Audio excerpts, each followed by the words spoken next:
Saudara yang terkasih dalam nama Tuhan Yesus Kristus, hari ini saya akan berbicara tentang satu tema yang saya sudah buat tentang alarm dalam kehidupan saya dan saudara.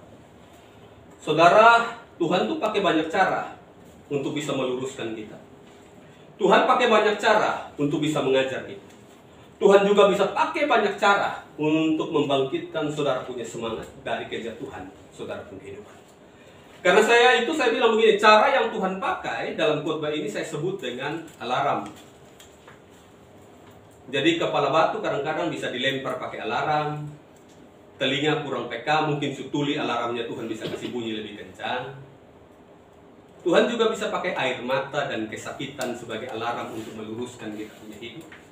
Tuhan juga bisa pakai sakit dan persoalan untuk meluruskan kita punya hidup. Ada yang pernah alami? Tidak ada? Ada yang pernah dilempar pakai alarm? Belum. Begitu. Kalau belum. Jadi ini yang Pak dibilang ya, bahwa hari ini saya berbicara tema adalah tentang alarm dalam kehidupan kita. Dan Tuhan pakai banyak sekali alarm, cara untuk bisa menegur saya dan saudara, untuk bisa mengajar saya dan saudara, bahkan untuk bisa menghibur saya dan saudara. Tapi saya bilang begini, ada banyak orang yang kadang-kadang telinganya nggak tahu bahasa apa, dia bilang peka, atau bahasa kasarnya bilang telinga agak tuli. Atau ada yang begini, kan ciri-ciri orang yang dengar alarm, ada yang dia tidur lagi, bikin tuli. Ada yang dia bangun, dia hajar alarm, kasih mati. Betul ya? Ada yang dia cepat-cepat bangun.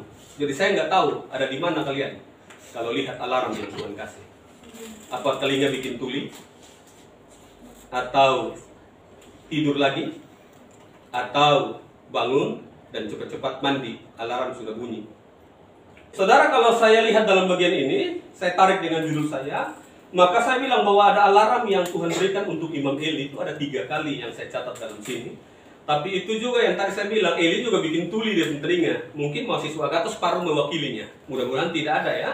Nanti kita akan lihat satu-satu di sini. Yang pertama, alarm yang pertama adalah ketika saudara lihat bahwa di situ ada 3-4 kali Tuhan mendengarkan suaranya kepada Samuel.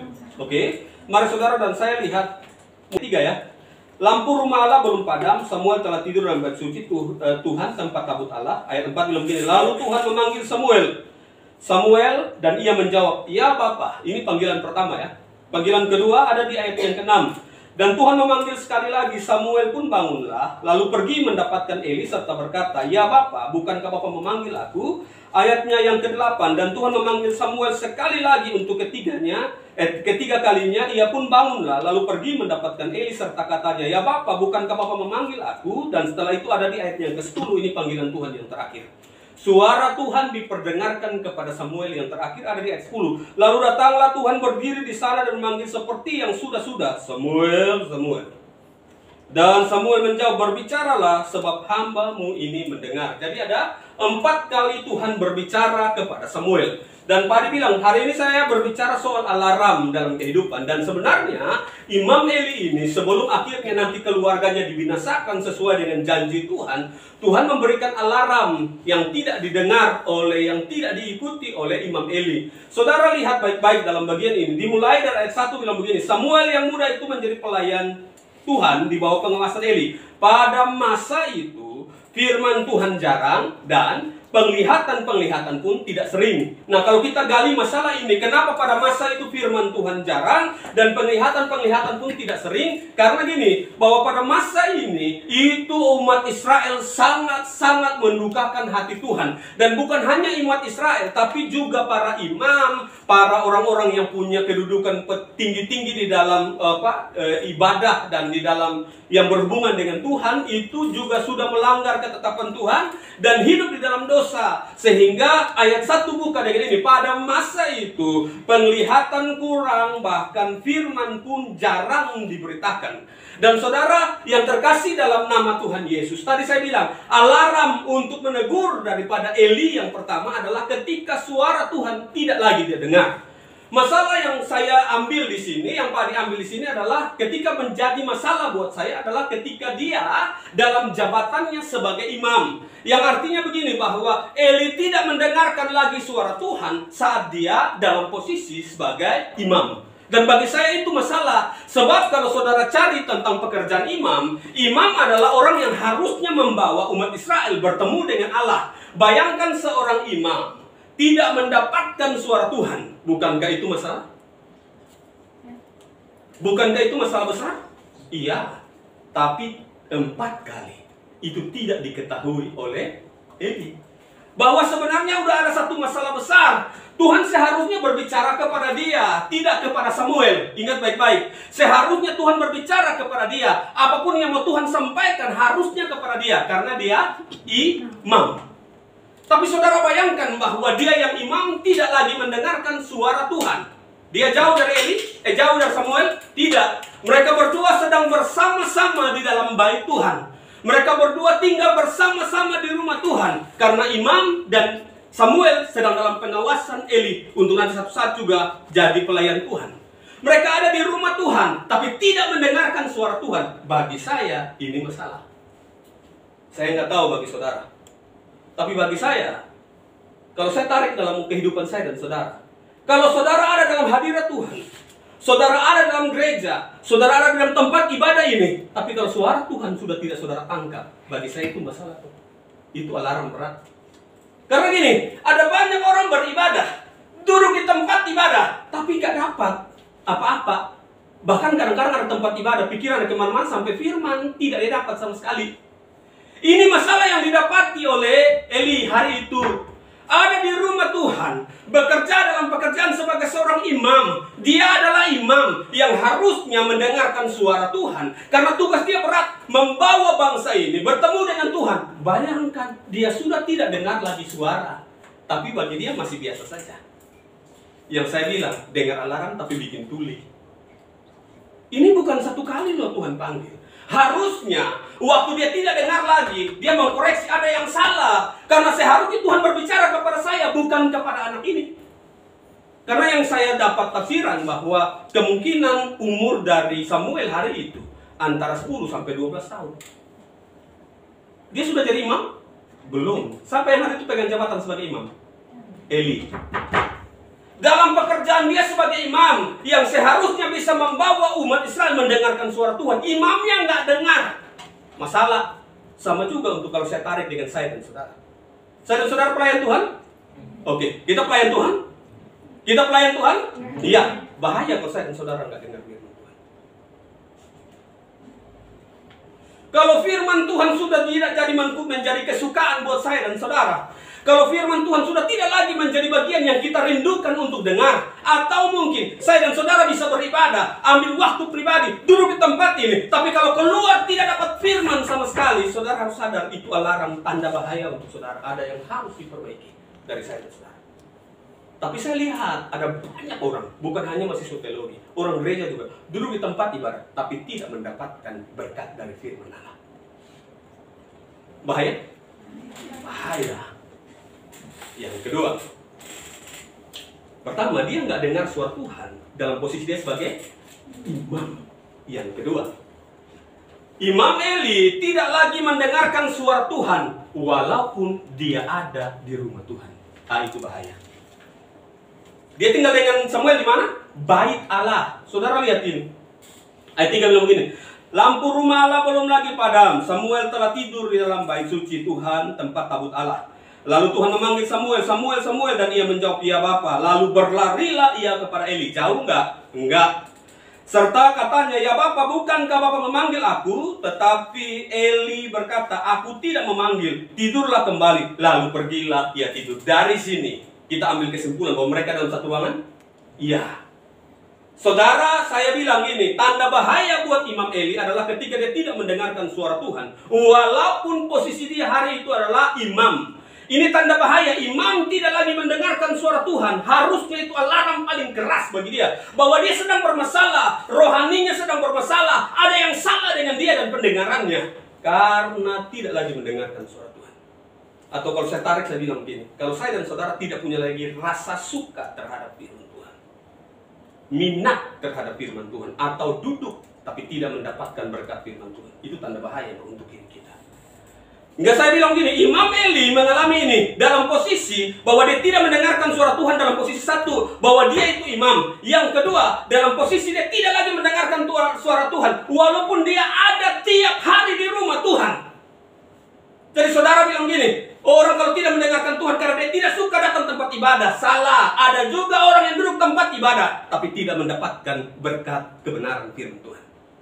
Saudara yang terkasih dalam nama Tuhan Yesus Kristus, masalah buat Imam Eli. Ketika yang tadi Pak Adi bilang bahwa dia ada di rumah Tuhan, tiap hari ada di rumah Tuhan, tiap jam dia ada di rumah Tuhan, 24 jam dia ada di rumah Tuhan. Tapi dalam posisi dia tidak lagi mendengarkan suara Tuhan. Itu bahaya.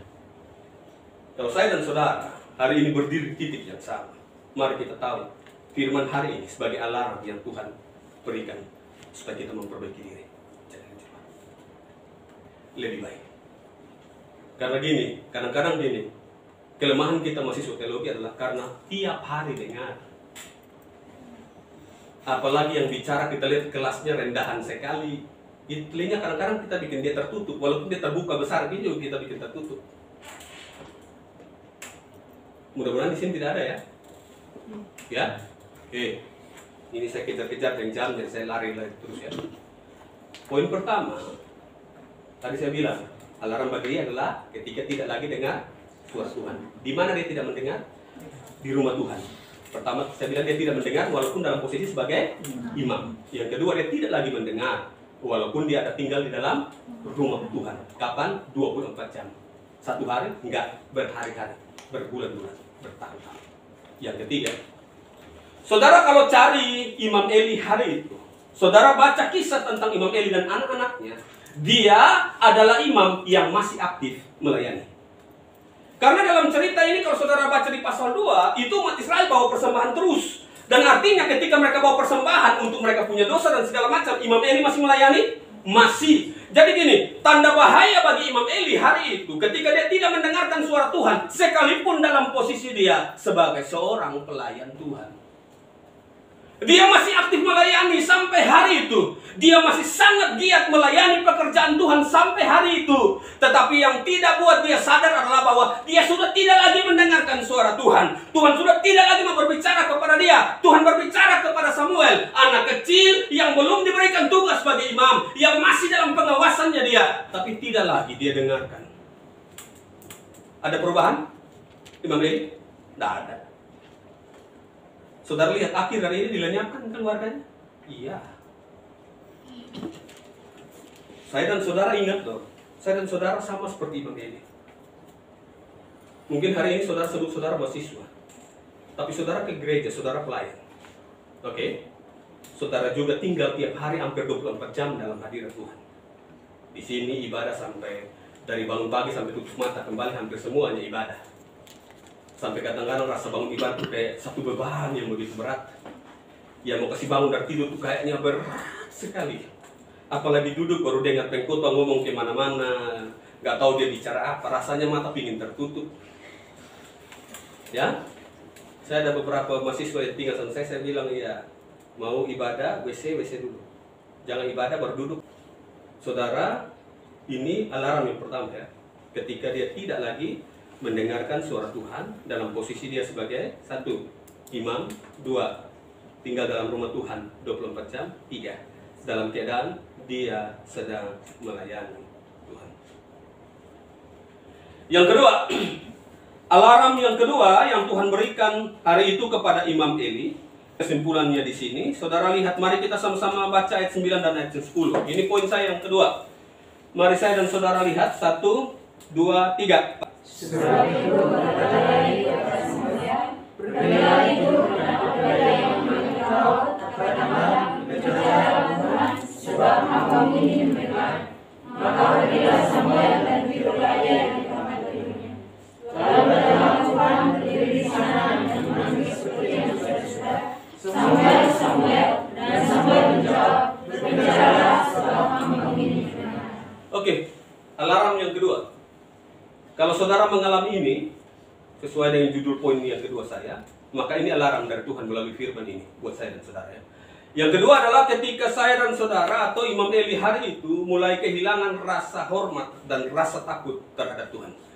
Bagi saya begini, kalau dia seorang pelayan 24 jam tinggal di rumah Tuhan dan masih sibuk aktif melayani Tuhan, tapi kalau dia mulai kehilangan rasa hormat terhadap Tuhan, dia mulai kehilangan rasa takut akan Tuhan, bagi saya itu tanda bahaya. Saudara kadang-kadang sadar atau tidak sadar, kita juga melakukan hal yang sama. Kadang-kadang kita masuk dalam ruang ibadah, tapi dengan hati dan tingkah laku yang tidak hormat pada hadirat Tuhan yang ada di tempat itu. Saudara, kenapa saya bilang hari itu dia kehilangan rasa hormat? Karena yang saya tandai di sini, saudara lihat di ayat 9, itu saudara lihat ada perkataan yang dikeluarkan oleh Imam Eli kepada Samuel. Dia bilang kepada Samuel begini, Samuel pergilah tidur, dan kata Imam Eli begini, apabila ia memanggil engkau, katakanlah, berbicaralah Tuhan. Huruf besar semua, berarti kata Yahweh. Oke, berbicaralah Tuhan, sebab hambamu ini mendengar. Tapi saudara lihat, sampai waktu Samuel berbicara, ayat 10. Lalu datanglah Tuhan, berdiri di sana dan memanggil seperti yang sudah-sudah, Samuel, Samuel. Dan apa jawab Samuel? Ada kata Tuhan di situ? Tidak. Samuel hilangkan kata itu. Saudara mesti cari tahu dulu, kenapa kata ini bagi saya bermasalah. Sehingga saya ambil judul begini, kehilangan rasa hormat. Karena hari itu, kata ini adalah kata yang tidak bisa diucapkan secara sembarangan oleh orang Israel. Mereka selalu mengganti nama ini dengan kata ada lagi Elohim. Hanya karena terlalu kudus. Saudara lihat, saya begini, seharusnya karena ini gini, dalam tafsiran Samuel hari itu berumur berapa? 10 sampai 12 tahun. Ya artinya kalau usia kita sekarang, maka dia masih usia mungkin SD. Yang seharusnya apa yang gurunya katakan, itu juga yang dia bicarakan. Saudara setuju tidak? Seharusnya setuju, karena dia masih dalam umur yang apapun yang dikatakan akan diikuti dengan baik. Tapi saudara lihat bahwa seorang anak kecil hari itu seharusnya menegur dia, bahwa Imam Eli, ketika engkau mulai kehilangan rasa hormatmu terhadap Tuhan, kehilangan rasa takutmu kepada Tuhan, itu seharusnya menjadi masalah dalam pelayananmu, menjadi masalah dalam panggilanmu, menjadi masalah dalam kerohanianmu. Tapi itu juga enggak didengar. Kata yang bagi saya sangat menarik adalah ketika dia ulang gini, berbicaralah. Karena Tuhan dihilangkan ya, anak 10 sampai 12 tahun. Yang seharusnya kalau kalian lihat dari psikologi, harusnya dia ikut. Karena dia di bawah pengawasan Imam Eli. Artinya kalau kita tarik sekarang, Eli gurunya. Otomatis Eli bicara apa yang Eli suruh, harusnya dia ikut. Dia ikut nggak? Kata Tuhan, dia hilangkan. Saudara, waktu dia bilang begini, dalam ayat 10 dia bilang gini, Samuel menjawab, berbicaralah sebab hambamu ini mendengar. Kata ini, kalau saya pasin dalam bahasa Indonesia tuh, bahasa Ibrani itu dia pakai kata ini, hineni. Hineni ini menjelaskan begini. Kata ini digunakan untuk menunjukkan seorang hamba yang selalu siap mendengar dan siap mengerjakan apapun perintah Tuannya. Berbicaralah sebab hambamu ini mendengar. Ibraninya kata ini dipakai kata hineni. Hineni ini digunakan untuk menunjukkan seorang hamba yang siap mendengarkan perkataan Tuannya dan siap melakukannya. Saudara, dia menempatkan posisinya bahwa dia adalah orang yang sangat di bawah Tuhannya, hamba dan Tuhan, yang artinya ada satu penghormatan yang sangat luar biasa terhadap Tuhan. Ini dilakukan oleh siapa? Samuel? Eli? Samuel. Anak kecil yang baru mulai belajar untuk memahami Tuhan, anak kecil yang baru mulai belajar untuk bisa mengerjakan Tuhan pekerjaan, rasa hormatnya terlalu sangat tinggi dibandingkan dengan orang yang sudah berpuluh-puluh tahun melayani Tuhan. Orang yang hari itu berdiri dalam posisi sebagai imam, orang yang hari itu tinggal dalam rumah Tuhan sebagai gurunya Samuel, orang yang hari itu masih aktif melayani. Ketika dia mulai kehilangan rasa hormat terhadap Tuhan, bagi Pak Adi, ini juga alarm yang keras untuk Samuel, untuk Eli. Kalau ditarik kepada saya dan saudara, tadi saya bilang, yang pertama, yang harusnya jadi tanda bahaya ketika saudara ada di rumah Tuhan, bekerja untuk Tuhan, pegang posisi, saya mahasiswa teologi, tapi sudah kehilangan minat mendengarkan suara Tuhan, bahkan tidak lagi mendengarkan suara Tuhan. Itu bahaya. Yang kedua, Pak bilang, kehilangan rasa hormat terhadap Tuhan. Yang saya paling tidak suka adalah ketika begini, saudara datang dulu dalam hadirat Tuhan. Tanya, saudara mahasiswa teologi? Iya. Saudara tahu bahwa ketika saudara berkumpul dan beribadah, Tuhan hadir di situ? Iya. Tapi di situ suruh nyanyi buka mulut saja tuh kayak mau masuk racun di mulutnya tuh, untuk hanya bisa menyembah Tuhan. Tapi tanya, saudara tanya, ngerti nggak waktu saudara berkumpul Tuhan hadir? Tahu.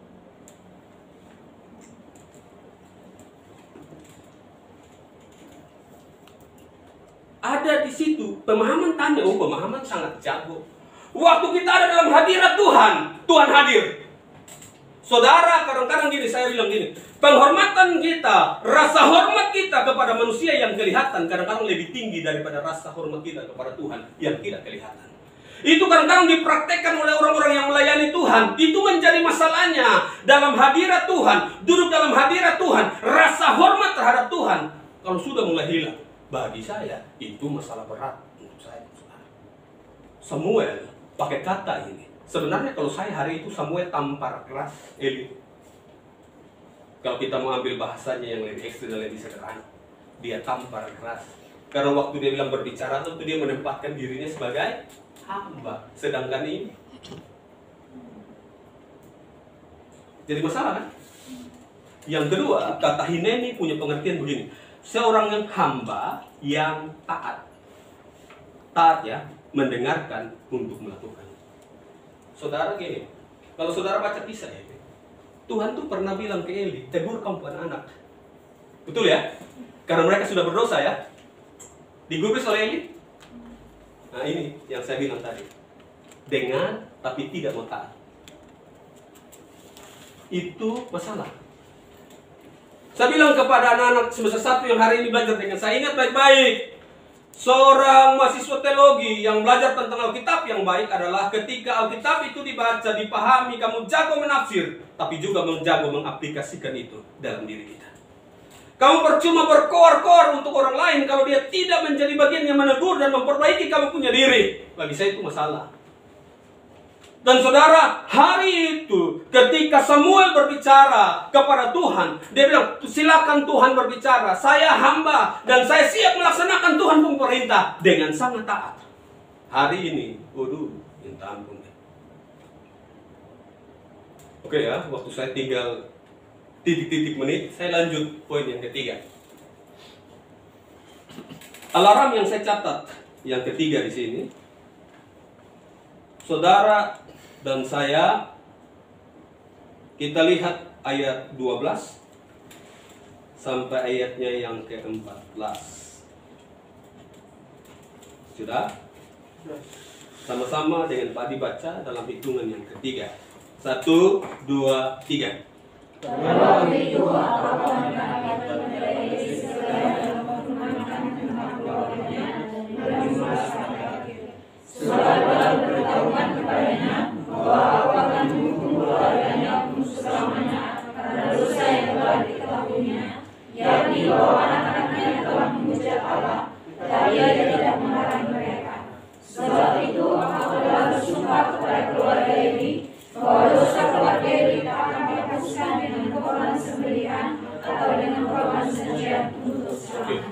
Saya ambil poin untuk poin yang ketiga. Ini tanda alarm bahaya untuk Eli dan untuk saya dan saudara. Ketika dosa sudah menjadi hal yang biasa untuk kita.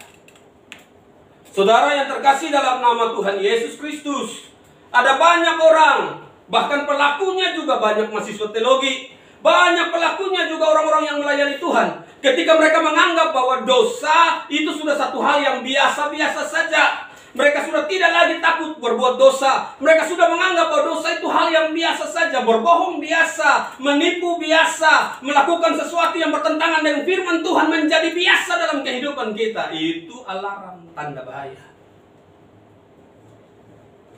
Saudara tanya, adakah pelakunya orang-orang percaya? Terlalu banyak.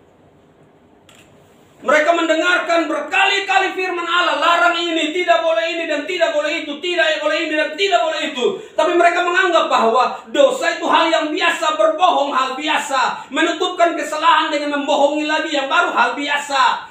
Dia buat lagi yang lain hal biasa, yang dia tahu bahwa itu salah. Saudara tahu berbohong salah? Berbohong salah atau tidak? Berbohong untuk kebaikan salah atau tidak? Salah. Salah? Salah. Tapi saudara lihat bahwa ada banyak orang menganggap bahwa hal itu biasa dan dipraktikkan dalam kehidupan. Hari itu Tuhan sudah bilang kepada Eli, tapi Eli biasa-biasa saja dengan tanggapan Tuhan bahwa anak-anaknya bahkan keluarganya akan dibinasakan karena dosa yang dilakukan anak-anaknya. Biasa saja. Bahaya juga untuk saya dan saudara kalau sudah anggap dosa hal yang biasa. Menipu hal biasa, berbohong hal biasa. Lakukan sesuatu yang bertentangan dengan firman yang saudara tahu hal biasa. Firman ini jadi alarm lah buat saya dan saudara.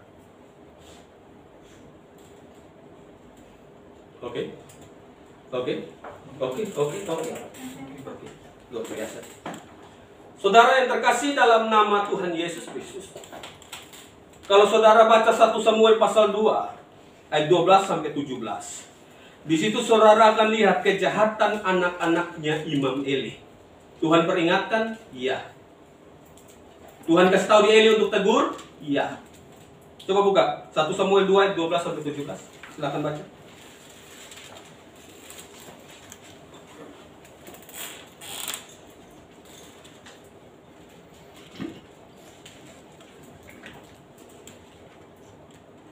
Ayat 12 sampai 17. 1, 2, 3. Mereka tidak meninggalkan Tuhan atau merasa para imam terhadap bangsa itu. Setiap kali seorang mempersembahkan korban sembelihan, sementara daging itu dimasak, datanglah bujang imam membawa garpu bergigi 3 di tangannya, dan dicucuknya ke dalam bejana, atau ke dalam bawali, atau ke dalam belanga, atau ke dalam beriuk. Segala yang ditarik dengan garpu itu ke atas, penyakit imam itu untuk dirinya sendiri. Demikian mereka memperlakukan semua orang Israel yang datang ke sana ke Shilo. Bahkan sebelum lemaknya dibakar, bujang imam itu datang, lalu berkata kepada orang yang mempersembahkan korban itu, berikanlah daging kepada imam untuk dimanggang, sebab dia tidak mau menerima daripada bagian yang dimasak-masakkannya di atas saja.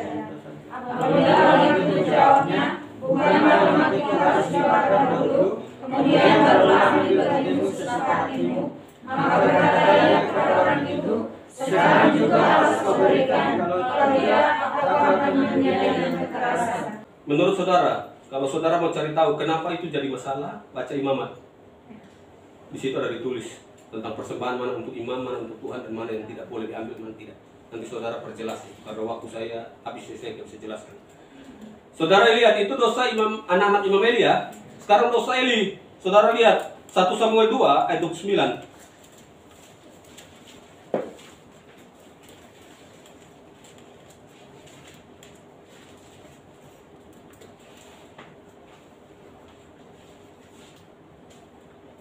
Silakan 1, 2, 3.